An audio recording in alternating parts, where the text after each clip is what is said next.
ద్వారా కూడా ప్రభును ఆరాధిస్తూ వచ్చారు.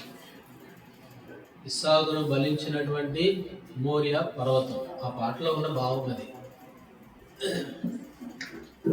దేవుని మందిరం, యాజకులు ఆరాధించే ఆరాధన స్థలం. యాజకులు అంటే మనమే. దేవుడు లోకంలో నుంచి ఏర్పాటు చేసుకొని రాజులైన యాజక సమూహంగా మనల్ని చేశారు.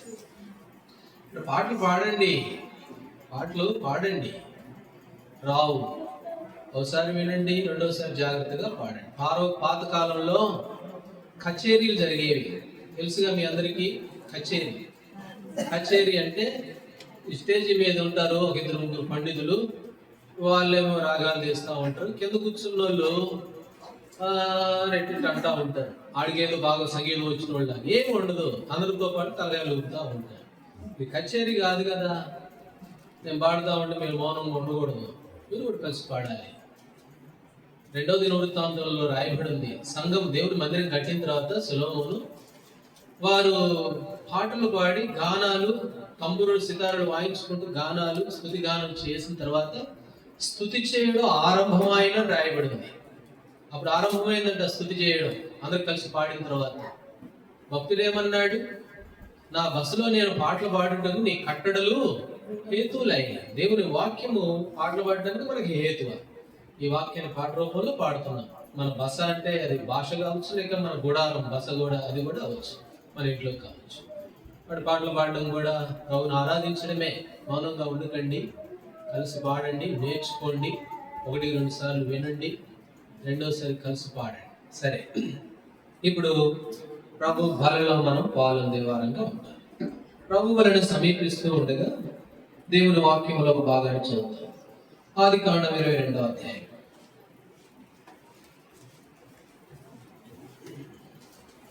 ఆదికాండం 22వ అధ్యాయము 4వ వచనాన్ని అందరం కలిసి చదువుకుంటాం. ఆదికాండము 22వ అధ్యాయము 4వ వచనం. 3వ నాడు అబ్రహాము కనులెత్తి దూరం నుండి ఆ చోటును చూచి. ఇప్పుడు అబ్రహాము దూరము నుండి ఆ చోటును ఏం చేశాడట? చూశాడు. ఆరాధనలో కూడా అవి కొన్ని సందర్భాల్లో మనం చూసాం. కొన్నిసార్లు దేవుని వాక్యము అనేక సార్లు చెప్పబడినట్లుగా ఉంటుంది. దైవజనుడు భక్త్ సింగ్ గారు కూడా అంట, ఇక్కడ నుంచి మొదలుపెట్టి వెళ్తా ఉండేవాడంట, నెలలు తిరిగి వచ్చేవాడు. ఇక ఉదయం ఒక చోట వాక్యము, మధ్యాహ్నం ఒక చోట, మళ్ళీ సాయంత్రం ఒక చోట, ఉదయకాలం టిఫిన్ ఒక చోట, మధ్యాహ్నం భోజనం ఒక చోట, అట్లా. ఇక పొలికాడల్లో ఇలాగ ప్రార్థన. ఇంకా అట్లా నెలలు ఆయన వెంబడి ఉండేవాళ్ళంట. అయితే ఒకే వర్తమానం అంట, ఒకే వర్తమానం. అయితే ఈ ఉదయం ఇక్కడ చెప్పాడు, ఇదే వర్తమానం ఇంకో స్థలంలో చెప్తే అక్కడికి ఇక్కడ చాలా వ్యత్యాసం. అదే వర్తమానం. మళ్ళీ ఇంకో చోట మళ్ళీ అదే వర్తమానం. అయితే ప్రతిసారి విన్న ప్రతిసారి కూడా ఎంతో ఆత్మీయంగా, ఎంతో ప్రోత్సాహకరంగా ఉంది. మనం అంత గొప్పలం కాదులే కానీ అది చాలాసార్లు విన్నట్టుగానే ఉంటుంది. ఈ వాక్యం ఎన్నోసార్లు చెప్పుకున్నట్లుగానే ఉంటుంది. అది మరొక నూతనంగా దేవుడు మనతో మాట్లాడినట్లుగా మరొకసారి మనం చూస్తే 3వ నాడు అబ్రహాము కనులెత్తి దూరం నుండి ఆ చోటును చూచి. ఇప్పుడు అబ్రహాము ఆ చోటును ఏం చేస్తూ ఉన్నాడు? చూచి. కొంతమంది చూశారు కదా, కొంతమంది చూశారు. దేవుడు చెప్పాడు మీరు చూడొద్దు అని చెప్పాడు. దేవుడు మీరు చూడొద్దు అని చెప్పాడు. ఎవరు చెప్పాడు అని అంటే, లోతును వెలుపడికి తీసుకుని వచ్చి, లోతును సొదొమ వైపు చూసి, సొదొమలో కాపురం ఉన్న లోతును చేతులు పట్టుకొని బయటికి తీసుకొచ్చి చెప్పాడు, నువ్వు వెనక్కి తిరిగి చూడొద్దు అని చెప్పాడు. అయితే ఆదికాండము 19వ అధ్యాయంలో, ఆదికాండం 19వ అధ్యాయము 26వ వచనంలో లోతు భార్య ఏం చేసింది చెప్పండి? 26వ వచనం. అయితే లోతు భార్య అతని వెనక నుండి తిరిగి చూచి ఉప్పు స్తంభమాయ. చూసింది. అబ్రహాము చూశాడు గాని, అయితే దేవుడు చెప్పాడు ఆ స్థలానికి వెళ్ళు అని అంటే ఆ స్థలాన్ని చూశాడు అబ్రహాం. అయితే ఇక్కడ చెప్పాడు నువ్వు చూడొద్దు అని చెప్పాడు. చూడొద్దు అన్నదాన్ని చాలా మంది చూసి నష్టపోయారు. లోతు భార్య చెప్పాడు లోతుతోటి, నువ్వు వెనక తిరిగి చూడొద్దు, నేను చెప్పిన పర్వతానికి పో అని అంటే పోయారు, కొంచెం దూరం వచ్చారు, బాగానే ఉందిలే గాని వెనక్కి తిరిగి చూసిందంట లోతు భార్య. ఏమైపోయింది? స్తంభం అయిపోయింది. దేవుడు చెప్పాడు, ఈ తోటలో ఉన్న పండ్లన్నీ తిను, ఈ తోటలో ఉన్న పండ్లన్నీ తిను. అయితే ఆ పండు మాత్రం తినొద్దు అని చెప్పాడు, వద్దు అని చెప్పాడు. వద్దు అని చెబితే ఆదికాండం 3వ అధ్యాయం 6వ వచనంలో హవ్వకి ఎలా కనపడ్డదంట ఆ పండు? 3వ అధ్యాయము 6వ వచనం. ఆహారమునకు మంచిదియు కనులకు అందమైనదిగా కనపడ్డ. దేవుడు వద్దు అన్న దాన్ని ఎట్ట కనపడ్డదట? ఏదో చాలా బాగా కనపడ్డ. దేవుడు చెప్పాడు కదా, అయ్యా ఆ పండుగెళ్ళు, నువ్వు వెనక్కి తిరిగి చూడొద్దు అంటే వద్దు అన్నది చేస్తూ వచ్చారు. దేవుడు చెప్పాడు ఆ పండు జోలికి బాగుందమ్మా అంటే ఆ పండు జోలికే పోయారు. అది వారి చూపులు ఎలా ఉన్నాయి అని అంటే దేవుడు ఏదైతే వద్దు అని అంటున్నాడో దాన్నే చూసేవిగా ఉన్నాయి. అబ్రహాము చూశాడు, నేను చూపించబోయే ఒక పర్వతం దగ్గరికి వెళ్ళు అని అంటే ఆ పర్వతం మాత్రమే చూశాడు. అబ్రహాము ఆ చోటును చూచుట గురించి మొట్టమొదటిగా మనం చూస్తూ ఉన్నాం. ఈనాడు మన కన్నులు ఎలాంటివిగా ఉన్నాయి? సామెతల్లో మాట ఉంది రండి, 4వ అధ్యాయము 25వ వచనం. సామెతల గ్రంథం 4వ అధ్యాయము 25వ వచనం చదవండి. నీ కన్నులు ఇటు అటు చూడక సరిగాను, నీ కనురెప్పల ముందర సూటిగాను చూడ. నీ కన్నులు ఇటు అటు చూడకూడదు, ఇటు అటు చూడకూడదు. ఎట్లా చూడాలి? సూటిగా చూడాలి. యెహోషువతో కూడా అదే చెప్పాడు 1వ అధ్యాయం 9వ వచనంలో, నువ్వు కుడికి గాని ఎడమకు గాని తొలగదు. కాబట్టి ఇటు అటు చూడకుండా మన కనులు ఎలాంటివిగా ఉండాలి అంటే సూటిగా చూసేవిగా. అయితే దేవుడు చెప్పాడు మరి చూడొద్దు అన్న వాటిని అనేకులు చూసి ఏమైపోయారు అని అంటే ఎంతో నష్టపోయిన వ్యక్తులుగా చూస్తారు. కాబట్టి ప్రోబిడలంగా మనము దేవుని వైపు చూడాలి. ఒకవేళ అటు ఇటు చూసామనుకో నష్టం జరుగుద్ది. సముద్రంలో తుఫాను వచ్చింది. తుఫాను వస్తే ఈ తుఫాన్లో ప్రయాణిస్తూ ఉన్నాడు, నడిచాడు కొంచెం దూరం పేతురు. అప్పుడు అక్కడ ఏమని రాయబడి ఉంది? గాలిని చూచి భయపడి. మత్తయి సువార్త 14వ అధ్యాయము 30వ వచనం. గాలిని చూచి ఏమైపోయాడు? భయపడిపోయినట్లుగా చూస్తాం. కొంతమంది గాలిని చూస్తారు, లోకం వైపు చూస్తే మనల్ని భయం పుట్టిస్తుంది, భయం తీసుకొచ్చేవిగా ఉంటాయి. అందుకని ప్రభు అన్నాడు, నీవు అటు ఇటు చూడద్దు. ఇదే మత్తయి సువార్త 17వ అధ్యాయము 8వ వచనంలో ఇక్కడ ఒక మాట రాయబడింది. మత్తయి సువార్త 17వ అధ్యాయం 8వ వచనం, వారు కనులెత్తి చూడగా యేసు తప్ప మరేమి కూడా వాళ్ళకి కనబడదు. యేసు ప్రభువారు తప్ప ఏం కూడా కనపడదు. యెషయా గ్రంథం 9లో రాయబడింది, మీరు చూడటానికి చూస్తున్నారులే గాని ఏమి తెలుసుకోరు అని అంటాడు 6వ అధ్యాయం 9వ వచనంలో. అటు చూడటానికి చూస్తున్నారు, ఏం తెలుసుకోరు. ఒకడు చూస్తున్నాడు, ఒకడు చూస్తూ ఉంటే ఎలీషా ప్రార్థన చేశాడు 2వ రాజుల గ్రంథంలో.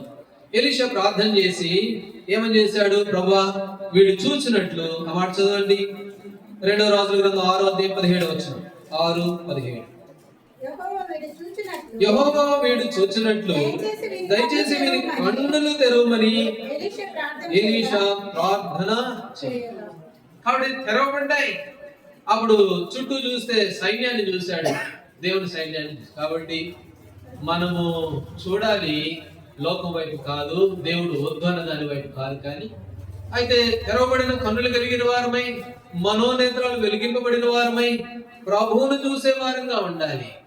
కీర్తన 34:7 రాయబడింది, వారు ఆయన తను చూడగా వారికి వెలుగు కలిగిన వారి ముఖములు ఎన్నడూనూ లజ్జింపకపోయిన. సిగ్గుపడాల్సిన అవసరం, ఆయన వైపు చూస్తే సిగ్గుపడాల్సిన అవసరం లేదు.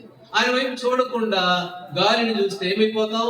మునిగిపోయే పరిస్థితులు వస్తాయి. లోకం వైపు చూస్తే మునిగిపోతాం, వద్దు అన్న దాన్ని చూస్తే స్తంభమైపోతాం, నష్టం కలుగుద్ది.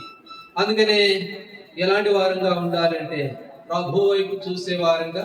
లూకా సువార్త 12వ అధ్యాయం, లూకా సువార్త 12వ అధ్యాయము 36వ వచనం. 12:36.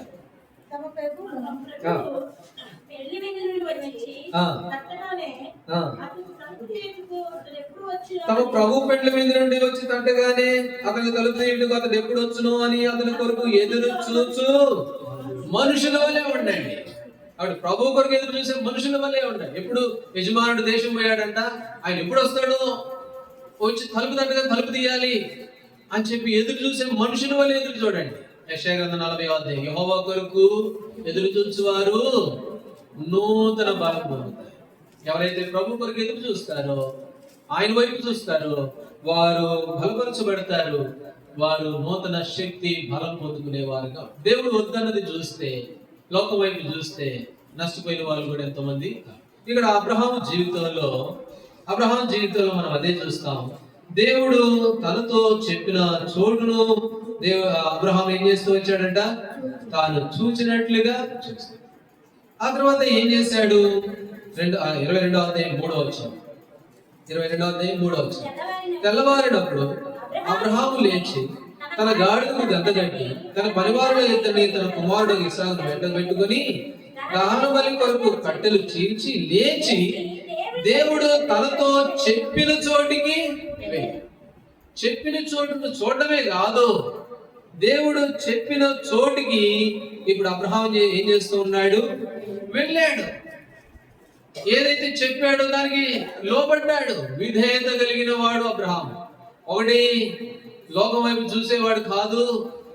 ఆ తర్వాత రెండవదిగా దేవుని మాటకు విధేయత చూపేవాడు అబ్రహాం. ఎక్కడికి వెళ్ళమన్నాడు అక్కడికి వెళ్ళిపోతున్నాడు. నిర్గమాకాండము 24వ అధ్యాయం 7వ వచనం. నిర్గమాకాండము 24:7. 24వ అధ్యాయం 7వ వచనం. నిబంధన గ్రంథము తీసుకొని ప్రజలకు వినిపింపగా వారు యెహోవా చెప్పినవన్నీ చేయించు విధేయులమై ఉందుమని. కాబట్టి విధేయులమై ఉండమని చెప్పారు వాళ్ళు. ఇశ్రాయేలు ప్రజలకు దేవుని వాక్యం చెబితే ఆ వాక్యం అంతా విన్న తర్వాత అవునా నిజమా, ఆయనకి విధేయులు అవ్వాలని, అట్లయితే ఉంటామండి, మేము ఆయనకి విధేయులుగా ఉంటాము అని తీర్మానం చేస్తూ వచ్చారు. అబ్రహాము విధేయుడు. అబ్రహాము చెప్పాడు ఆ చోటుకి వెళ్ళు నువ్వు అని అనగానే వెంటనే వెళ్ళిపోయాడు. దేవుడు తనతో చెప్పిన చోటికి వెళ్ళను. 3వ వచనంలో. కాబట్టి విధేయత కలిగిన వాడు అబ్రహాము. ఒక ఆయనకి 2 కొడుకులు ఉన్నారంట. మత్తయి సువార్తలో రండి ఆ మాట చదువుతాం. మత్తయి సువార్త 21వ అధ్యాయం. మత్తయి సువార్త 21వ అధ్యాయంలో ఒక ఆయనకి 2 కొడుకులు ఉన్నారు. 2 కొడుకులు ఉంటే ఆ 2 కొడుకులు పిలిచి 28వ వచనం చదవండి. 28 మత్తయి సువార్త 21:28. మీకు ఏమి తోచుచున్నది? ఒక మనుషుడికి 2 కుమారులు ఉండిరి. అతడు మొదటి వాని యొద్దకు వచ్చి, కుమారుడా, నేడు పోయి ద్రాక్ష తోటలో పని చేయమని చెప్పగా వాడు పోను అని ఉత్తరం ఇచ్చను. కానీ పిమ్మట మనసు మార్చుకుని పోయాను. అతడు రెండవ వాని యొద్దకు వచ్చి ఆ ప్రకారమే చెప్పగా వాడు అయ్యా పోయేదును గాని పోలేదు. చాలు. ఇక్కడ 2 కొడుకులు ఉన్నారు. 2 కొడుకుల దగ్గరికి వచ్చి మొదటి వాడి దగ్గరికి వచ్చి, అయ్యా ద్రాక్ష తోటలో పనుంది పోతావా అంటే ఏమన్నాడు చెప్పండి? కొంచెం కూడా మర్యాద లేదు ఆ మనుషుడికి. కొంచెం కూడా మరి తండ్రి భయం లేని వాడుగా ఏమన్నాడు? పోను అన్నాడు. అంతే. చాలా కఠినంగా చెప్పేశాడు, పోను. తర్వాత మనసు మార్చుకొని పోయాడు. ఇప్పుడు 2వ వాడి దగ్గరికి వచ్చాడు. 2వ వాడి దగ్గరికి వస్తే 2వ వాడు ఏమంటున్నాడు చెప్పండి? అయ్యా పోతాను. ఎంత వినయమో! అయ్యా పోతావా అంటే అయ్యా పోతాను. అయితే పోయిండా? పోలా. కాబట్టి పైకి మాత్రం ఎట్టున్నాడంటే అయ్యా ఎంత మర్యాదో అన్నా వందనాలు. కాబట్టి తర్వాత చూస్తే పోలా, విధేయత లేదు, లోబడిన వాడు కాడు. అయితే మొదటి వాడు ఏమన్నాడు? నేను పోను, కఠినంగా చెప్పాడులే కానీ మనసు మార్చుకోకపోయాడు. అయితే 2వ వాడు నటించాడు, పోతాను, అయ్యా మర్యాద గౌరవం అన్నీ ఎంత బాగుందో. అయితే లోపలేముంది? కఠినత్వం ఉంది. విధేయుడు కాడు. లోపల పైకేమో అయ్యా తప్పకుండండి అట్లాగేనండి అన్నాడులే గాని లోపల కఠినం, లోపల మనసు మార్చుకున్నవాడు కాడు. అయితే మొదటివాడు మాత్రం కఠినంగా కనపడ్డాడులే గాని వెంటనే మనసు మార్చుకొని తండ్రి చెప్పిన వాడు విధేయుడు అయ్యాడులే గాని ఈ మనుషుడేమో 2వ వాడు పైకి సరేనండి అట్లాగేనండి అని పైకి మాత్రం నమ్మించి మనసు మార్చుకొని పోయేవాడు కాడు, విధేయుడు కాడు. కీర్తనల గ్రంథం 18వ అధ్యాయం. కీర్తనల గ్రంథం 18వ అధ్యాయము 44వ వచనం. 18:44. నా మాట నా మాట చెవిని పడగానే వారు నాకు విధేయులగుదురు, అన్యులు నాకు లోబడినట్లు. నా మాట చెవిని పడగానే నా బిడ్డలైన వారు, నా కుమారులు, నా కుమార్తెలు, నా రక్తం ద్వారా కడబడిన వారు, నా స్వరక్తంలో చేర్చబడిన వారు, రాళ్ళ వలె చెక్కబడిన వారు నా మాట చెవిని పడగానే ఏం చేస్తారు? వెంటనే విధేయులు అవుతారు. అయితే అన్యులు ఎట్లాంటి వారుగా ఉంటారంటే లోబడినట్లుగా నటిస్తారు. ఇప్పుడు ఇద్దరు కుమారుల్లో ఒకడు అంతే. ఒకడు ఏం చేశాడు? నటించాడు. అయ్యా పోతానయ్యా, మర్యాదగా గౌరవంగా మనసు మార్చుకున్నాడుగా. అయితే నా బిడ్డలైన వారు ఎలాంటి వారుగా ఉంటారు? నా మాట చెవిని పడగానే వెంటనే లోబడతారు, విధేయత చూపుతారు. అబ్రహాము జీవితంలో రెండవదిగా దేవుడు చెప్పాడు, నువ్వు ఆ పర్వతాన్ని నీ కొడుకుని తీసుకోపో, పోయి నీ కొడుకుని బలివు నాకు అని అంటే వెంటనే లోబడ్డాడు, విధేయత చూపాడు. కాబట్టి మోషే వాక్యం తీసుకొని తన ప్రజలకు వినిపించగా వారంతా కూడా ఏమని ప్రమాణం చేస్తూ వచ్చారు? మేము విధేయులమై ఉందుమనిరి. నిర్గమాకాండం 4వ అధ్యాయంలో మేము విధేయులుగా ఉంటాము అని చెప్పారు. దేవుని వాక్యంలో ఒక మాట ఉంది, యోహాను సువార్త 3వ అధ్యాయం 36వ వచనంలో, కుమారునికి విధేయుడు కానివాడు ఏం చోటు చెప్పాలి? ఏం చోటు? మరి మీకు తెలిసిన వాక్యాలేగా, చాలాసార్లు చదివిన వాక్యాలేగా. కుమారుడికి విధేయుడు కానివాడు జీవమును చూడడు. ఇంకో మాట కొలసీలకు రాసిన పత్రిక, 3వ అధ్యాయం 22వ వచనం, కొలస్సీ 3:22. దాసులారా, మనుషులను సంతోషపెట్టిన వారైనట్టు కంటికి కనబడవలనని కాక ప్రభువునకు భయపడుచు శుద్ధాలంకారం గలవారే శరీరమును బట్టి మీ యజమానులైన వారికి అన్ని విషయములలో విధేయులయుండుడి. ఆవిడ అన్ని విషయాలలో ఏం చేయాలట? విధేయులై ఉండండి. విధేయుడు కానివాడు జీవమునే మాత్రం కూడా చూడలేడు. కాబట్టి రెండవదిగా అబ్రహాము జీవితంలో దేవుడు దేన్నైతే చూడొద్దు అన్నాడు దాన్ని చూసినోడు కాడు, చూడు అన్న దాన్ని చూశాడు. బైబిల్లో చాలా మంది వద్దన్న దాన్ని చూసి నష్టపోయిన వాళ్ళు కాదు. కాబట్టి లోతు భార్యను చూస్తూ వచ్చాము, లోకం వద్దమ్మా, లోకం వైపు ఎందుకమ్మా కళ్ళు ఎత్తుతావు అంటే, నేను అంటే చూసింది. చెప్పాడు కదా ప్రభు, చెప్పకపోతే అనుకోవచ్చు, అయ్యా ఎన్ని తినరాదు, ఆ ఒక్కటి వదిలి అని అంటే ఆ నా దగ్గరికే పోయారు, వద్దు అన్నదే చేయడం. కాబట్టి జీవితంలో నష్టపోతూ వచ్చారు. వారు ఆయనతో చూడగా వారి ముఖాలు వెలిగించబడుతున్నాయి, వారి ముఖాలు సిగ్గుపడవు. కనుక అబ్రహాము చూశాడు దేవుని వైపు మాత్రమే, ఇక మిగతావేమి చూడలా. లోకము, కుటుంబము అన్ని కూడా పెద్దగా పట్టించుకున్నవాడు కాడు, దేవుడు మాత్రమే గురిగా ఇచ్చాడు. అందుకనే హెబ్రీ 12:2 రాయబడింది, విశ్వాసమునకు కర్తయు దానిని కొనసాగించేవాడైనా యేసు వైపు చూస్తూ ముందుకు సాగాలి మన జీవితం. రెండవదిగా అబ్రహాము చూడడమే కాదు, దేవుడు తనతో చెప్పిన చోటుకి వెళ్ళాడు. విధేయత కలిగిన వాడు అబ్రహాము అని. కాబట్టి ఒక ఆయనేమో నేను పోతానులే అయ్యా అన్నాడు కానీ పోయినోడు కాదు. అయితే ప్రభు బిడ్డలంగా ఒకవేళ రెండవదిగా మనం జ్ఞాపకం చేసుకుందాం, పరీక్షించుకుందాం. చాలాసార్లు దేవుని వాడికి సమ్మతించినట్టుగా ఉంటున్నాం, కానీ నిజంగా సమ్మతించామా? ఆ ఇద్దరు కుమారులు రెండో వాళ్ళలాగా ఉన్నావేమో, మనసు మార్చుకొని పోయినవాడు కాడంట, అలాగ ఉన్నామేమో. అయితే దేవుని వాక్యం సెలవిస్తుంది, నా మాట చెవిన పడగానే నా ప్రజలు, నా బిడలు వెంటనే విధేయులవుతారు. అన్యులు ఏం చేస్తారంటే విన్నట్టుగా నటిస్తారు. నువ్వు అన్యుడువా, లేక దేవుని కుమారుడువా, లేక నేను? మనం పరీక్షించుకోవాల్సిన సమయము ఇది. రెండవది. సరే, మూడో విషయానికి వెళ్తే ఆదికాండము 22వ అధ్యాయం. ఆదికాండము 22వ అధ్యాయము 3వ వచనం చివరి భాగం, 3వ వచనం చివరి భాగం. దేవుడు తనతో చెప్పిన చోటుకు వెళ్ళెను. దేవుడు తనతో చెప్పిన చోటుకి వెళ్ళాడు. ఒకటి చూసేవాడుగా ఉన్నాడు, రెండవది విధేయత చూపేవాడుగా ఉన్నాడు అబ్రహాము. మూడవదిగా విధేయత చూడగది, ఆ దేవుడు ఏదైతే చెప్పాడో దాన్ని చేశాడంతే. చేయడం కూడా ఉంది అబ్రహాము జీవితంలో. చెప్పింది చేస్తూ వచ్చాడు. కాబట్టి మూడవదిగా అబ్రహాం జీవితంలో మనం నేర్చుకోవాల్సింది ఏమిటి అని అంటే, తాను మరి వినడము చూడడమే కాదు, ఆ ప్రకారం చేశాడు అని. నిర్గమాకాండం 39వ నిర్గమాకాండం 39వ అధ్యాయము 42, 43 వచనాలు.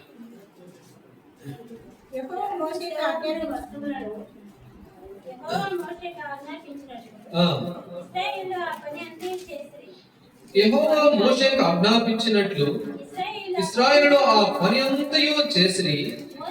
మోషే ఆ పని అంతయు చూచినప్పుడు యెహోవా ఆజ్ఞాపించినట్లు వారు దానిని చేసి ఉండిరి, అలాగునే చేసి ఉండిరి.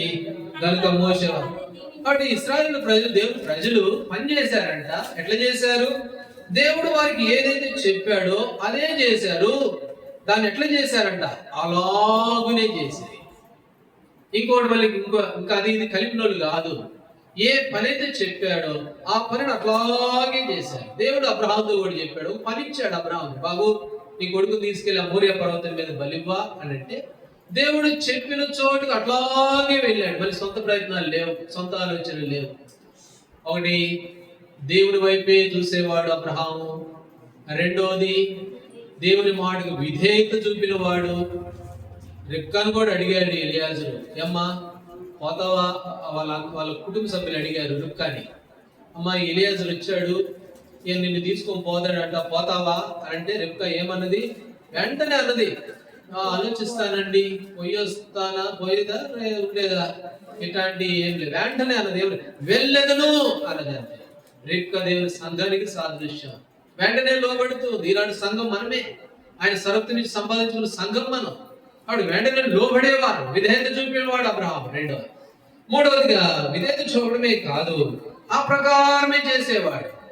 ఇశ్రాయేలు ప్రజలు కూడా దేవుడు చెప్పాడు పని, దాన్ని చేశారు, అలాగనే చేసి ఉండిరి, అట్లాగే చేశారు అనేది మనం చూస్తాం. కాబట్టి ఇక్కడ చేయుట అనేది మనం గమనించినప్పుడు వారు అలాగనే చేసి ఉండిరి అనేది మనం చూస్తాం. యోహాను సువార్తలో ఒక ఆమె అన్నది ఏమన్నదంటే, పనులను పిలిచి, పరిచారకులను పిలిచి ఏమన్నది చెప్పండి? ఆయన మీతో చెప్పునది చేయుడి అని. ఎవరు చెప్పండి ఆ మాట అన్నది? యేసుప్రభు వారి తల్లి ఏమన్నది? ఆయన మీతో చెప్పునది చేయండి. యోహాను సువార్త 2వ అధ్యాయం 6వ వచనం. ఆయన మీద ఏ పని అయితే చెప్తాడో పని చేయండి అంతే. ఇంక పని ప్రశ్నలు వేయద్దు. ఎందుకు చేయాలా, ఈ పని ఎందుకు చేయాలా, ఇట్లెందుకు పోకూడదు, అట్టెందుకు చేయకూడదు, ఇట్లాంటి ఏం లేవు. మళ్ళీ ఏదైతే చెప్తాడో అది చేయండి అంతే. చేస్తే చూస్తావు నువ్వు దీవెన, చేస్తే అనుభవిస్తావు. రాత్రంతా ప్రయాసపడ్డారు, వలేశారు, చేపలకు పట్టేవాళ్ళు. వాళ్ళకి తెలుసు, మనకు తెలియదు. మనకు కొత్త వాళ్ళం కాబట్టి మనకు తెలియదు ఏ సమయంలో సముద్రంలో, ఏ ప్రాంతంలో, ఏ సమయంలో, ఏ పక్కన ఏ చేప ఉండదు వాళ్ళకి తెలుసు, మనకేం తెలుసు. అయితే వాళ్ళేమో జాలారులు. యేసుప్రభు వారికి ఏమో జాలారు కాదు.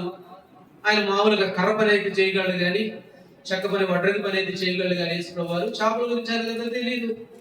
భౌతికంగా ఆలోచిస్తే వీళ్ళు రాత్రంతా ప్రయాసపడ్డారు. లూకా సువార్త 5వ అధ్యాయంలో. అప్పుడు వలలు బాగు చేసుకుంటూ ఉంటే, నీకు పడవ కొంచెం లోపల నడిపించానంటే, ఏం కర్మరా బాబు ఇది, రాత్రంతా ప్రయాసపడి ఒక చేప పడక నా వల్ల నేను బాగు చేసుకుంటాను, మళ్ళీ ఏనొచ్చి ఇటు వెళ్ళమంటున్నాడే అని బాధపడిన వాళ్ళు, బాధపడచ్చు, వాళ్ళు బాధపడాలి.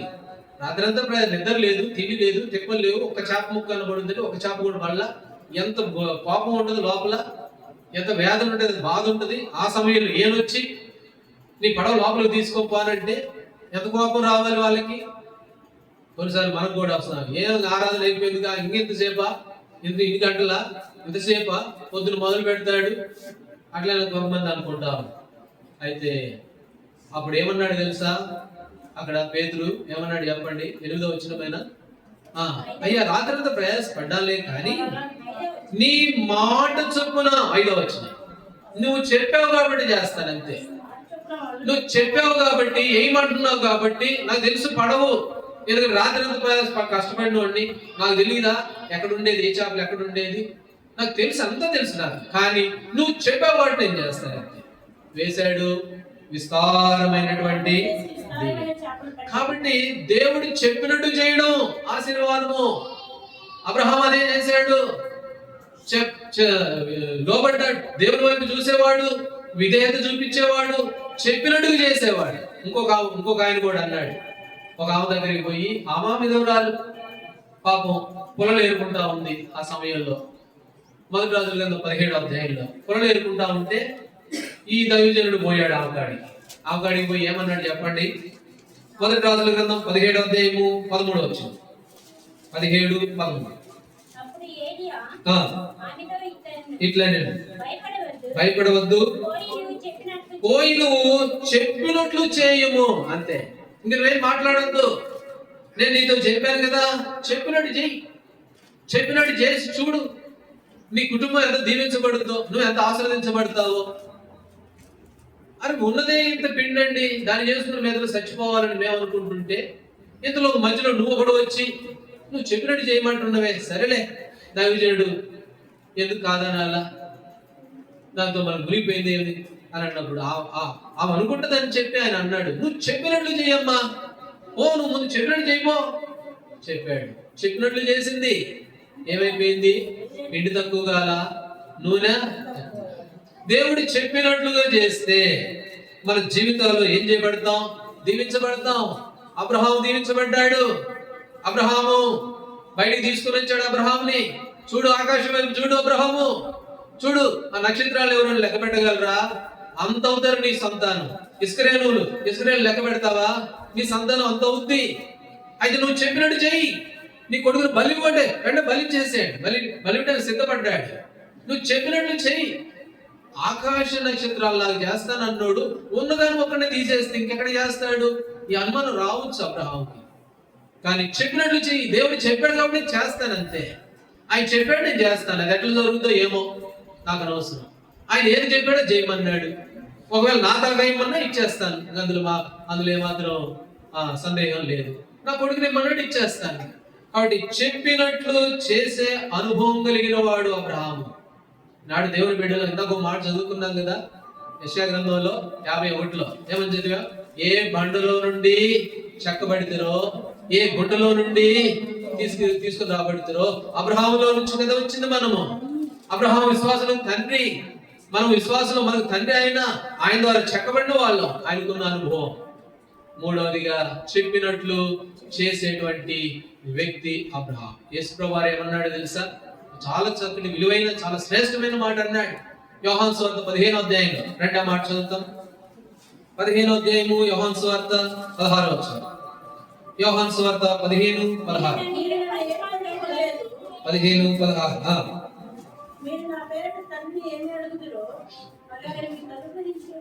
యోహాను సువార్త 15వ అధ్యాయం 14వ వచనం చదవండి. 14వ వచనం. నేను మీకు ఆజ్ఞాపించు వాటిని చేసిన ఎడల మీరు నాకు స్నేహితులై ఉంటారు. నేను ఏదైతే చెప్తానో దాన్ని నువ్వు చేస్తే నువ్వెవరు నాకు స్నేహితులు అవుతావు. తల్లిదండ్రులకు కూడా చెప్పరు కొన్ని విషయాలు. ఎవరితో చెప్తారు? స్నేహితులతో చెబుతారు. ఇంట్లో పెద్దవాళ్ళకు కూడా చెప్పరు, స్నేహితులతో చెప్తారు. ఎందుకంటే ఆ స్నేహితుడు కొంచెం ఆదరిస్తాడు. కొన్నిసార్లు అవసరతలు ఆదుకుంటాడు కూడా స్నేహితుడు. కొన్నిసార్లు మాకు కూడా కొంతమంది స్నేహితులు ఉన్నారు. మేము కొంచెం ఇబ్బందుల్లో ఉన్నాము అని అంటే, అలా ఇది పర్లేదు, ఇది చెయ్యి, ముందు వాడు అనేవాళ్ళు ఉన్నారు మాకు కూడా. కాబట్టి అట్లాంటి స్నేహితులు. ఇప్పుడు ప్రభు అంటున్నాడు, ఏమంటున్నాడు? నేను చెప్పిన వాటిని నువ్వు చేస్తే నువ్వెవరు నాకు స్నేహితులు అవుతావు. స్నేహితుడు ఆదరించేవాడు, బలపరిచేవాడు. స్నేహితుడి గురించి ఇంకా బోల్డెన్ రిఫరెన్స్లు ఉన్నాయి. నిజమైన స్నేహితుడు విడవక ప్రేమిస్తాడు. నిజమైన స్నేహితుడు ప్రాణం పెట్టేవాడు ఈ స్నేహితుడు. కాబట్టి మన అవసరతలు, అక్కర్లో, మనకి ఇరువులు, ఇబ్బందుల్లో అన్నింటిలో ఉంటాడు తోడు. మనమే ఆయన స్నేహితుడిని చేసుకోవట్లా. ఎందుకునంటే ఆయన చెప్పినట్టు చేయట్లా. దైవజనుడు చెప్పాడు, అమ్మా నువ్వు చెప్పినట్లు చేయబో ముందు అన్నాడు. ఆయన కూడా అన్నాడు పేతురు, అయ్యా నువ్వు చెప్పేవాడు చేస్తా, ఆయన చూద్దాం, నువ్వు చెప్పావు కాబట్టి చేస్తాను. అబ్రహాం కూడా అంతే. ఎందుకు ఇవ్వాలి ప్రభా నా కొడుకుని, ఎందుకు ఇవ్వాలి చెప్పు నీకు అలా, నువ్వు చెప్పావు నేను చేస్తాను అంతే. మూడవది అబ్రహాం జీవితంలో విధేయత, తర్వాత దేవుడు తనతో చెప్పిన చోటుకి వెళ్ళడం అనేది ఏంటంటే తను దేవుడు చెప్పినట్టుగా చేసేటువంటి వ్యక్తి అనేది అబ్రహాం గురించి మూడో విషయంగా మనం చూస్తాం. సరే, ఇప్పుడు నాలుగో విషయానికి వెళ్తాం. ఆదికాండము 22వ అధ్యాయం 4వ విషయానికి వెళ్తే 3వ వచనంలో ఆ చివరి భాగం మరలా మనం చూస్తాం. దేవుడు తనతో చెప్పిన చోటికి వెళ్ళెను. కాబట్టి దేవుడు తనతో చెప్పిన చోటికి ఏం చేశాడంటే అబ్రహాము ఎందుకు వెళ్ళాడు? ఇప్పుడు చెప్పాలి మీరు. ఎందుకు వెళ్ళాడు చెప్పండి.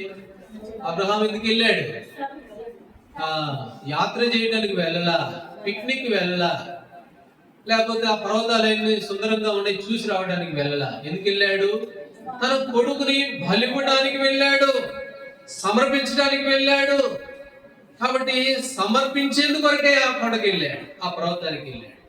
అంటే అబ్రహాం జీవితంలో 4వదిగా మనం గమనిస్తాము, సమర్పణ జీవితం కలిగిన వాడు. ఒక ఆయన పోయాడు, దేవుడేం అడగలేదులే కానీ ఆయనే అనుకున్నాడు అయ్యా నేను యుద్ధంలో గెలిస్తాను కూడా అల్లా, నేను మా ఇంటికి క్షేమంగా కనుక వెళ్ళాను అనుకో, నా ఇంటిలో నుంచి ఏదైతే మొదలు బయటకు వస్తుందో దాన్ని నీకు ఇచ్చేస్తాను. అదేదన్నా కానీ ఎవరన్నారు చెప్పండి ఆ మాట? ఎవరన్నారు? యెఫ్తా అన్నాడు ఆ మాట.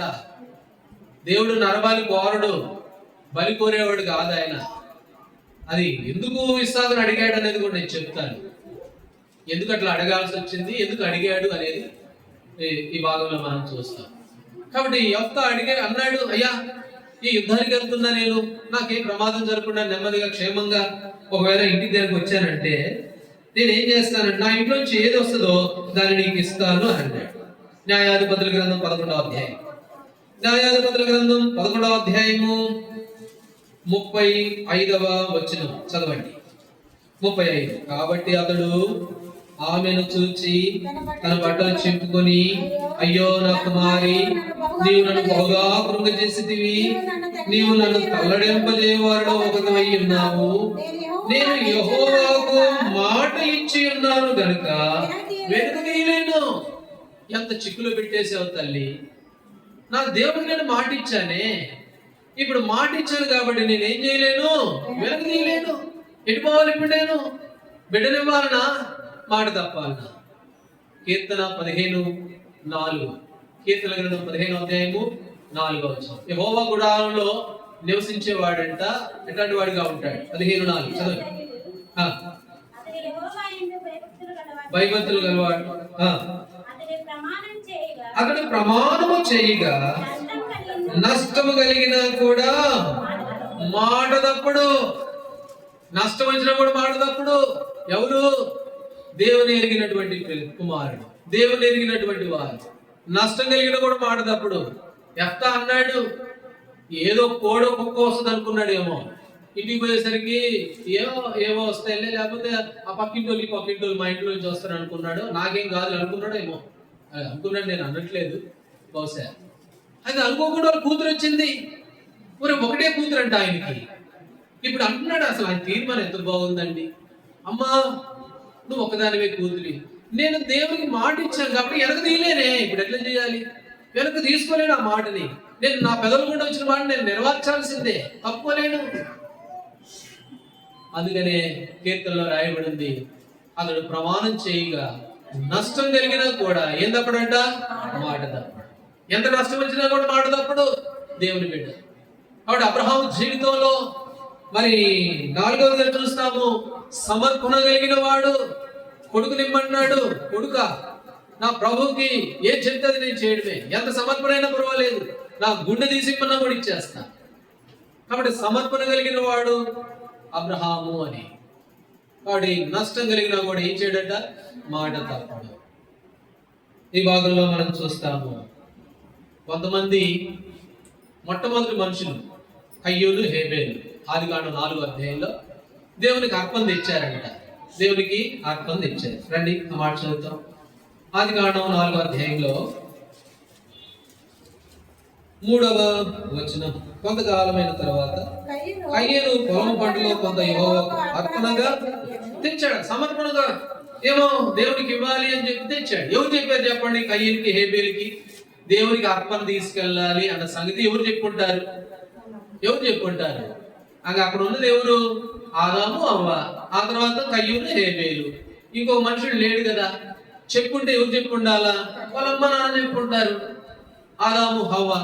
ఆదాము అవ్వకి ఎవరు చెప్పారు ఈ మాట? దేవునికి అర్పణ తేవాలన్న సంగతి ఆదాము అవ్వకి ఎవరు చెప్పారు? దేవుడే చెప్పుంటే ఇంకెవరు ఉంటారు? ఇంకా అడుగురు లేరు కదా.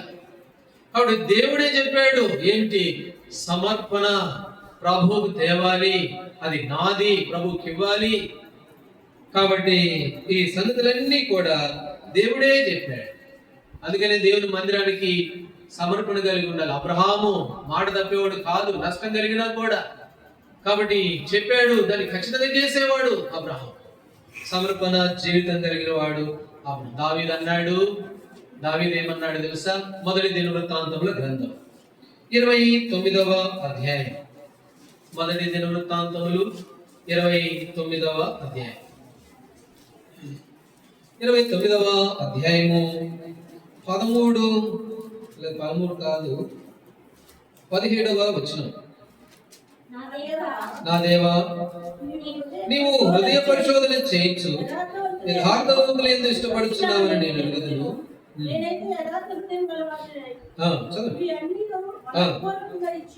మనపూర్వకంగా ఇచ్చి ఉన్నాను.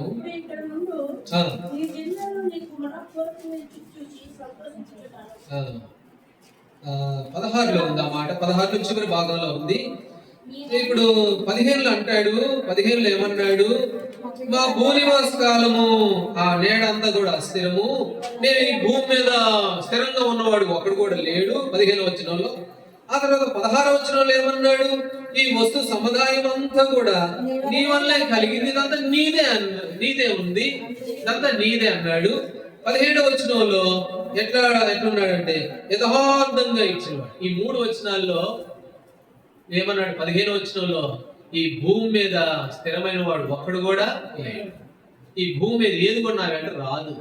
నేను ఏం చేసినా, నేను ఎంత సంపాదించినా, నేను ఏం చేసినా కూడా నా వెంట రాదు. ఈ భూమి మీద స్థిరమైన వాడు ఒక్కడు కూడా లేడు. అయితే ఇప్పుడు దేవుని మందిరానికి కానుక తెచ్చాడంట. ఇప్పుడు ఏమంటున్నాడు? తెచ్చిందంతా నీదే, తెచ్చిందంతా నీదే, ఉన్నదంతా నీదే, నీది నీకే ఇస్తున్నా. ఇంకా నీకు ఇవ్వంగా ఇంకా కొంత మిగిలింది, అది కూడా ఆయనదే. మన ఇంట్లో ఉన్నది ప్రభువుకి ఇవ్వంగా మిగిలినది కూడా ఆయనదే. దాన్ని కూడా కాపాడవలసిన వారు కూడా మనమే. కాబట్టి ఆ ఇవ్వాల్సింది ఇవ్వకపోతే ఏమైనా స్థిరంగా ఉంటామా భూమి మీద? దావీదు అభిప్రాయం అది. ఈ స్థిరంగా భూమి మీద ఎవడు ఉండేవాడు కాదు, ఉన్నదంతా నీదే, అందులో నీకు కొంత ఇస్తున్నాను.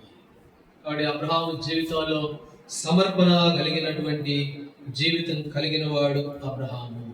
నువ్వు ఏది ఇచ్చినా కూడా అదంతా నీది కాదు, అదంతా ప్రభుది. ప్రభుకి ఇస్తున్నావు అంతే, అనలేము. మిగిలింది కూడా దేవుడు దాన్ని దీవించేవాడుగా. కాబట్టి 4వదిగా అబ్రహాము జీవితంలో సమర్పణ హృదయము కలిగిన వాడు అబ్రహాము. సరే, 5వ మాట చెప్పి నేను ముగిస్తాను. 5వదిగా రండి, ఆదికాండం 22వ అధ్యాయం. 22వ అధ్యాయము 4వ వచనం. 3వ నాడు అబ్రహాము కరుణెత్తి దూరం నుండి ఆ చోటును చూచి. ఇప్పుడు అబ్రహాము ఎన్ని రోజులు ప్రయాణం చేశాడు? 3 రోజులు ప్రయాణం చేశాడు. ఈ 3 రోజుల్లో అబ్రహాము జీవితంలో ఎంత నలిగిపోయి ఉంటాడో.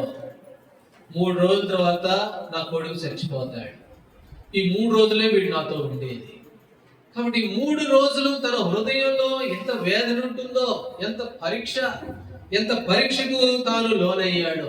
కాబట్టి 5వదిగా మనం గమనిస్తాము అబ్రహాము జీవితంలో పరీక్షలో నిలిచిన వాడు, దేవుడు పెట్టిన పరీక్షలలో గెలిచిన వాడు అబ్రహాము చాలా విధాలుగా పరీక్షించాడు. మొట్టమొదటి ఆదికాండం 12వ అధ్యాయం 1వ వచనంలో నువ్వు లేచి నీ బంధువుల దగ్గర నుండి, నీ దేశం నుండి, నేను చూపించే దేశానికి నువ్వు వెళ్ళు. ఇది మొదటి పరీక్ష. అంటే ఆ పరీక్షలో గెలిచాడు. ఇస్మాయిల్ విషయంలో కూడా, కాబట్టి ఇస్మాయిల్ విషయంలో కూడా గెలిచాడు. ఇవన్నీ నేను చెప్పలే, కానీ సమయం సరిపోదు. కాబట్టి ఈ అబ్రహాము జీవితంలో 5వదిగా మనం గమనిస్తాము, పరీక్షలో గెలిచిన వాడు అబ్రహాము. 3 రోజులు మొదలుపడ్డాడు.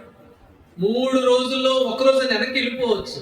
బాగా ఆలోచన చేసి అసలు దేవుడొద్దు ఈవిడొద్దు కొడుకుని ఆడించుకునేది అయినా మా మధ్యలో లేకపోయింది అని చెప్పేసి పోవచ్చు. ఈ 3 రోజుల పరీక్షలో మొదలు పడుతున్నాడు, ఆలోచనలు మెలిగిపడిపోతున్నాయి. అయినా కూడా పరీక్షలో నిలిచిన వాడు అబ్రహాము. చెప్పాడు నీ దేశం నుండి బయలుదేరు అని అంటే దేశం నుండి బయలుదేరమనగానే వెంటనే బయలుదేరిపోయాడు. కాబట్టి ఆ దేశం నుంచి విడిచి వచ్చేసాడు. ఇక మళ్ళీ బంధువుల దగ్గరికి పోయినోడు కాదు, ఆ చుట్టాల దగ్గరికి పోయినోడు కాదు. అది నిజంగా ఎంత పరీక్ష. మీ అమ్మోళ్ళ ఇంట్లో వదిలిపెట్టి రమ్మండి, రండి, వస్తారేమో, అసలు రారు. ఒకవేళ వచ్చినా అక్కడక్కడే ఉంటారు కానీ దూరం పోరు కదా. కాబట్టి పరీక్షలో గెలిచిన వాడు అబ్రహాము. అందుకని ఇక్కడ చూస్తాము, దేవుడు పరీక్షిస్తాడు. కొన్నిసార్లు దేవుడు తన బిడ్డలు పరీక్షిస్తాడు. ద్వితీయోపదేశకాండ 8వ అధ్యాయంలో 2వ మాట చదువుతాం. ద్వితీయోపదేశకాండ 8వ అధ్యాయము 2వ వచనం. ఎందుకు పరీక్షిస్తాడు? ఆయన ఇస్సాకుని ఎందుకు అడిగాడు? ఏమైనా బలి అంటే ఆయనకి అంత ఇష్టమా? నరబలి కోరుకుంటాడు ఆయన. ఎందుకు అడిగాడు అని అంటే ద్వితీయోపదేశకాండ 8:2 మరియు నీవు ఆయన ఆజ్ఞలను గైకొందువో లేదో నిన్ను శోధించి నీ హృదయంలో ఉన్నది తెలుసుకొనుటకు నిన్ను అనుచు నిమిత్తము అరణ్యంలో ఈ 40 సంవత్సరాలు నీ దేవుడైన యెహోవా నిన్ను నడిపించిన మార్గం నిన్ను అనిచి నీ హృదయంలో ఉంది తెలుసుకోవడం కొరకు. నీ కొడుకు నువ్వు అని అంటే ఎందుకనంటే నీ కొడుకుని చంపుకొని తినడానికి కాదు, నీ హృదయంలో ఏముందో తెలుసుకోవడం కొరకు. ఇంకొక మాట ఇదే ద్వితీయోపదేశకాండ 8వ అధ్యాయము 16వ వచనం. తుదుకు నీకు మేలు చేయవలనని నిన్ను శోధించి. ఎందుకు ఈ పరీక్ష అంటే నీకు మేలు చేయాలన్నదే. ఇవ్వయ్యా, నువ్వు చెప్పింది చెయ్యయ్యా అని చెప్పింది చెయ్యాలన్నది. ఎందుకు? ఇప్పుడు ఏరియా ఆ దైవజనుడు సారెపతి విధవరాల దగ్గరికి పోయాడు. ఎందుకు పోయాడు? ఆమె దగ్గర ఉన్న పిండంతా తినేసి ఆమెను పస్తులు పెట్టాలన్నా తెలుసు, దైవజనుడికి తెలుసు. ఇప్పుడు నేను కనుక ఆమె చెప్పినట్టు చేస్తే ఆమె జీవితంలో ఈ కరువు అనేదే ఉండదు. అందరికి కరువు ఉండదేమో కానీ ఆమె మాత్రం కరువు ఉండదు. అందుకని నువ్వు చెప్పింది చేయాలండి. ఇక్కడ అబ్రహామును కొడుకుని ఎందుకు అడిగాడు అని అంటే అబ్రహామును దీవించాలి, అబ్రహామును ఆశీర్వదించాలి. అందుకే నీ హృదయంలో ఉన్నది తెలుసుకోవడం కొరకై నేను శోధిస్తాడు. ఒక పరీక్ష ఎందుకు పెట్టాడు అని అంటే నీ హృదయంలో ఎంత ప్రేమ ఉంది, దేవుడు నువ్వు ఎంతగా సమీపిస్తావు, నువ్వు ఎంతగా ఆయన్ని హత్తుకుంటావు, అది తెలుసుకోవడం కొరకై ఆయన పరీక్షించేవాడుగా ఉంటాడు. అందుకనే నీకు మేలు చేయవలనని ఆయన ఏం చేస్తాడు? పరీక్షించే దేవుడు. కీర్తనకారుడు ఒక మాట అన్నాడు 66వ అధ్యాయంలో. చాలా విలువైన మాటలు ఇవి. ఇవన్నీ మనము హృదయానికి హత్తుకుంటే ఎంత విలువైన మాటలో. ఏమన్నాడు? ఆదికాండము క్షమించండి, కీర్తనల గ్రంథము 66వ అధ్యాయము 10వ వచనం. దేవా, నీవు మమ్మల్ని పరిశీలించి ఉన్నావు, వెంటనే నిర్మూలన చేయి రీతిగా మమ్మల్ని నిర్మూలన చేసి ఉన్నావు. వెంటనే మంటలో వేస్తాడు, తీస్తాడు, నీళ్ళలో పెడతాడు, మళ్ళీ తీస్తాడు, నిప్పుల్లో పెడతాడు. అక్కడ కూడా ఉంది కదా అన్నమాట. మేము నిప్పుల్లోను నీళ్ళలోను ఎక్కడుంది అన్నమాట? 12వ వచనం. నరుడు మా నెత్తి మీదకి ఎక్కినట్లు చేసేటివి మేము నిప్పుల్లోను పూర్తిగా నిప్పుల్లో ఉన్నది ఒక రకం. నిప్పుల్లో కొంచెం కాళ్ళు వేసి తీసుకెళ్ళి మళ్ళీ నీళ్ళలో పెడితే గుజ్జుమని పొంగా, మళ్ళీ తీసుకెళ్ళి మళ్ళీ నిప్పుల్లో పెట్టి పరీక్ష. కొన్నిసార్లు మన జీవితంలో ప్రభువుని ఎరిగినటువంటి మన జీవితాలు కొన్ని పరీక్షలు. అబ్రహాము జీవితంలో సాఫీగా సాగిపోతుంది. పిలిచాడు, పిలిస్తే వచ్చాడు. ఇంక అందరితో తృప్తి పడచ్చు కదా, బంధువుల్ని దేశాన్ని అన్నింటినీ వదిలిపెట్టాడు, ఇంక అందరితో చాలు కదా అంటే లేదు, అబ్రహాముని ఇంకా శోధించాలి. అబ్రహాం మనసులో హృదయంలో ఏముందంటే తెలుసుకోవాలి. అందుకనే మనలో అనుచు నిమిత్తమై మన హృదయంలో ఏముందో తెలుసుకునడం కొరకై ప్రభు నిన్ను అడుగుతాడు. అడిగితే మనం ఏం చేస్తాం? అంతే, వెంటనే బయటపడిపోతాం. అబ్రహాం అట్లా కాదు. ప్రభువుని ప్రేమించాడు. నువ్వేం అడుగుతావు అడుగు. ఏం కావాలి? నా బిడ్డ ఇచ్చేస్తాను, నన్ను కావాలన్నా చెప్పు, ఇప్పుడే ఇచ్చేస్తాను. అట్లాంటి సమర్పణ కలిగిన వాడు. అందుకనే దేవుడు అబ్రహాం దీవించాడు. ఏలియాకు తెలుసు, నువ్వు చెప్పింది చెయ్యమ్మా, చేస్తే నీ ఇంట్లో చాలా దీవెన ఉంటుంది. ఆ సంగతి ఆయనకి తెలుసు, ఆమెకు తెలియదు. ఉన్న పిండి అయిపోతేమని ఆమె భయపడ్డది. తర్వాత చూస్తే దేశం ఊరంతా కరువుతో అల్లాడిపోతా ఉన్నారంట. పిండి తక్కువ తీస్తా ఉంది, పిండి మళ్ళీ ఊరుతా ఉంది. నూనె తీస్తే మళ్ళీ నూనె వస్తా ఉంది ఆ కుండల్లో. అక్కడ దేవుడు దీవెనది. కాబట్టి ప్రభు ఇమ్మన్నాడు, ఇచ్చేసి చూడు, చెప్పింది చెయ్యి, దీవించబడతా. ఏయి కుడి పక్కన వలయి అంటే వేశాడు. ఇప్పుడు నాకు కుదరదులేండి, రేపేద్దాం పోండి, ఇప్పుడు కాదులేండి, ఇలా లేవు. చెప్పింది చేస్తే దీవెన వస్తుంది. అబ్రహాం జీవితంలో అలాగూ అయితే ఈ పరీక్షలో అబ్రహాం ఏం చేయబడుతున్నాడు? గెలుస్తూ ఉన్నాడు. పేతురు రాసిన మొదటి పత్రిక 4వ అధ్యాయము, పేతురు రాసిన మొదటి పత్రిక 4వ అధ్యాయము 12వ వచనం. ప్రియులారా, మిమ్మును శోధించుటకు మీకు కలుగుతున్న అగ్ని వంటి మహాశ్రమను గూర్చి మీకేదో ఒక వింత సంభవించినట్లు ఆశ్చర్యపడకుడి. అటు మీకు కలుగుతున్న శోధనలు బట్టి, మీకు ఉన్నటువంటి పరిస్థితులను బట్టి, ఏంటి పరిస్థితులు, ఏంటి కుటుంబంలో వచ్చిన శోధనలు, ఏంటబ్బా ఈ అప్పులు, ఏంటి పరిస్థితి అని మీకేదో వింత జరుగుతున్నట్టు మీరేం చేయకూడదు, ఏం పడకూడదు, ఆశ్చర్యపడద్దు. అయితే దేవుడు శోధనలో నుంచి సువర్ణం వలె అమూల్యమైన మీ విశ్వాసము శోధనలకి నిలిచినదై అది ఘనత మెప్పును పొందేదిగా ఉంటుందట పేతురు రాసిన పత్రికలో. ఇంకొక మాట చెప్పి నేను ముగిస్తున్నాను. లూకాసు వార్త 9వ అధ్యాయం. లూకాసు వార్త 9వ అధ్యాయం 9వ అధ్యాయము చదవండి 57 నుంచి. వారి మార్గమును వెలుచుండగా ఒకడు నేను ఎక్కడికి వెళ్ళినను నీ వెంట వచ్చేదనని ఆయనతో చెప్పెను. అందుకు యేసు, నక్కలకు గొర్రెలను ఆకాశ పక్షులను నివాసం కలవు కానీ మనిషికి వాడికి తలవార్చుకునే స్థలం లేదని అతనితో చెప్పాను. ఆయన మరి ఒకరితో నా వెంట రమ్మని చెప్పాను. అతడు నేను వెళ్ళి మొదట నా తండ్రిని పాత పెట్టుకుని వచ్చి సెలవమ్మని ఆ తర్వాత ఇంకొక ఆయన 61వ వచనం. మరి ఒకడు, ప్రభా నీ వెంట వచ్చేదని గాని నా ఇంట్లో ఉన్న వారి ఏదో సెలవు తీసుకుని వచ్చుడుగా నాకు. ఇక్కడ 3 రకాల వ్యక్తులు ఉన్నాయి. ఒకడేమో తనంతటి తానే వచ్చాడు, అయ్యా నేను వస్తాను నీ దగ్గరికి అని అంటే, ఆయనతో ఏమన్నాడు, ఏమో కారు బంగ్లాలు ఉంటాయి అనుకుంటున్నావేమో, నాకే తలదాల్చుకోవడానికి స్థలం లేదు, అట్లా ఉంటుంది నాతో వస్తే అని అన్నాడు. సరే అతను పక్కన పెడితే ఇప్పుడు ఈయనే వెళ్ళిపోయి అడుగుతున్నాడు, అయ్యా నువ్వు నాతో రా అంటే అతను ఏమని చెప్తున్నాడు, కాబట్టి నేను ముందు మా ఇంటికి వెళ్ళి వస్తా, నాకు అక్కడ చాలా పనులు ఉన్నాయి. ఇంకొక అతను ఏమన్నాడు, నువ్వు సెలవిస్తే ముందు మా ఇంట్లో పనులన్నీ చక్కబెట్టుకుని అప్పుడు వస్తాను, నా సొంత పనులు చాలా. కాబట్టి ప్రభు అడుగుతాడు, కొన్నిసార్లు మనల్ని అడుగుతాడు, ఇలాంటి సాకులు, కొన్నిసార్లు శోధిస్తాడు, కొన్నిసార్లు పరీక్షిస్తాడు. అయితే ఈ పరీక్షలో మన విశ్వాసం గెలిచిందిగా కనపడాలి. అబ్రహాం జీవితంలో మనం గమనిస్తే దేవుడు అబ్రహాము పరీక్షించాడు. ఎందుకు? ద్వితీయోపదేశకాండం 8:4 తుదుకు నీకు మేలు కలగవాలి. నీకు మేలు చేయడాన్ని, నిన్ను కీడు చేయాలని కాదు. దేవుడు నీకు ఆజ్ఞలు ఇచ్చింది నిన్నేదో నష్టపరచాలని కాదు. ఎందుకు అనంటే ఆయన నీ మనసులో ఏముందో తెలుసుకోవడం కొరకు. ఆయనకి నీ బిడ్డలు అవసరంలా. ఇస్సాకు ఏం చేసుకుంటాడంటే ఆయనకి, కాబట్టి ప్రభు మనల్ని అడుగుతుంటాడు, నీ దశమ భాగం ఇవ్వు, నువ్వు దేవుని మందిరాన్ని ప్రేమించు అంటే ఆయనకి ఎందుకు డబ్బు ఏం చేసుకుంటాడు? ఆయన భూమి అంతా ఆయనదేగా, కావలసినంత ఆయనదేగా, ఆకాశంలో కాకులు పంపించగలడు కదా.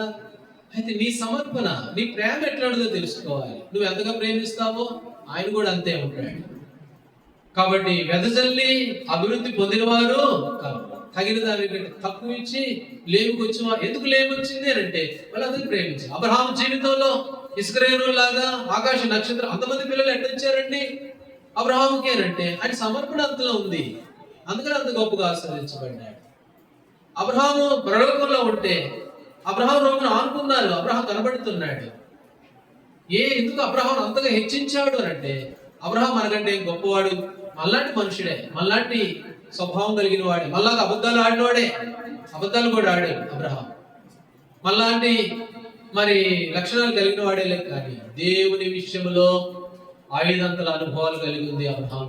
ఒకటి, అబ్రహాం ఎట్లాంటి వాడట, దేవుడు చూడమన్న వాటిని చూసేవాడు, అటు ఇటు చూసేవాడు కాదు.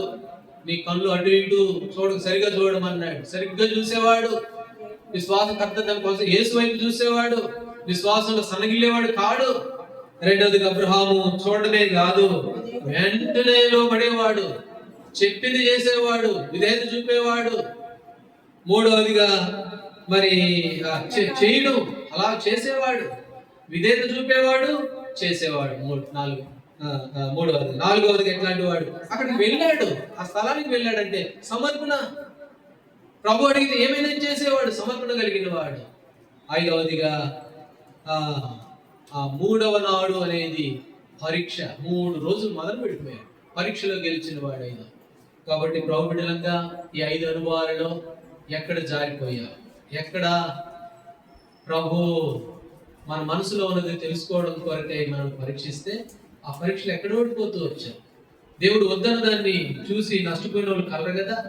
అలాగూ ప్రభు వద్దన్న లోకం వైపు చూస్తున్నావా? మొదట నా రాజ్యమును నా అది వెతకండి, అది చూడండి మీరు అని అంటే, వీళ్ళు ఏం చేశారు? ముందు మా ఇంటికి వెళ్ళి వస్తానండి, మా నాయన చచ్చిపోయాడు, పాత పెట్టుకొని వస్తా.